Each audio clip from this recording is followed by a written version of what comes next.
आता एक महत्त्वाची बातमी आहे राज्यातील पावसासंदर्भातली। पावसाला अजिबात हलक्यात घेऊ नका।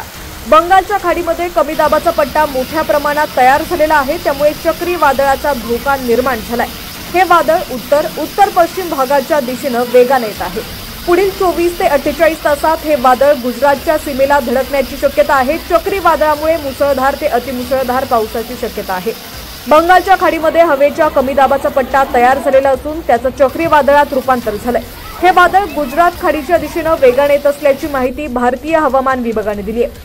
आयएमडीच्या अलर्टनुसार चक्रीवादळ आज रात्री ओडिशा आणि आंध्र प्रदेशची खाडी पार करेल।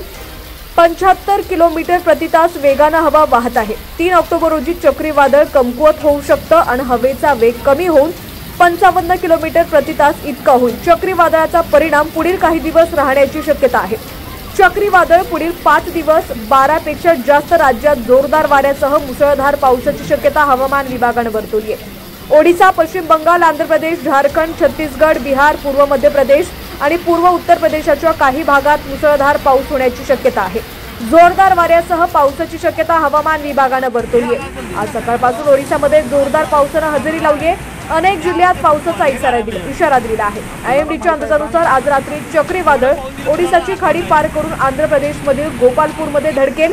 ओडिशा आणि आंध्र प्रदेशमधील समुद्रात अथवा किनाऱ्यावर जाणं टाळावं असा सल्ला हवामान विभागाकडून देण्यात आलाय। चक्रीवादळामुळे अनेक राज्यात मुसळधार ते अतिमुसळधार पावसाची शक्यता आहे। आंध्र प्रदेशमध्ये समुद्राच्या किनाऱ्यावर जोरदार पाऊस पडू शकतो। त्याशिवाय ओडिशामधील काही जिल्ह्यातही पावसाची शक्यता आहे। पश्चिम बंगालमध्ये पुढील 2 दिवस पावसाचा अंदाज आहे। झारखंड, छत्तीसगड, उत्तर प्रदेश आणि मध्य प्रदेशमध्ये पुढील 2 दिवस हलक्या ते मध्यम पावसाची शक्यता, काही ठिकाणी जोरदार पावसाची शक्यता आहे। अरबी समुद्रात कमी दाबाचा पट्टा निर्माण झालेला आहे। हे द्वारका आणि गुजरातच्या किनारपट्टीकडे सरकत असल्याचा अंदाज हवामान खात्याने वर्तवलाय। त्याशिवाय वातावरणात अडथळा निर्माण झाल्यामुळे उत्तर भारतात 8 ऑक्टोबरपर्यंत पावसाची शक्यता आहे। पंजाब, उत्तराखंड, हिमाचल प्रदेश आणि आसपासच्या राज्यांमध्ये विक्रमी पाऊस पडण्याची शक्यता आहे।